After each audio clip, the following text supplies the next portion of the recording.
Hello everyone and welcome back to another video from Finance and Crypto Guide. In this video, I'm going to show you how to log into your account with Lendwise Mortgage. So let's get started right away. First of all, open up your web browser and then in the address bar type in mylendwise.com/login and press enter. You will now be taken into the login portal for your Lendwise Mortgage account right away. Now within this page, enter the username that you have set up while creating your account within the username section and then type in your account password underneath within the password box. You can then click on the login button and you will be logged in to your Lendwise Mortgage account right away. In case you have forgotten your password, you can click on having trouble signing in button and you will be allowed to reset your credentials. And there you have it.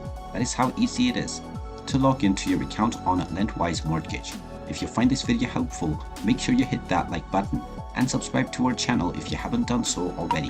Also ring that notification bell to never miss another update from us. Thank you for watching and I will see you again in the next video.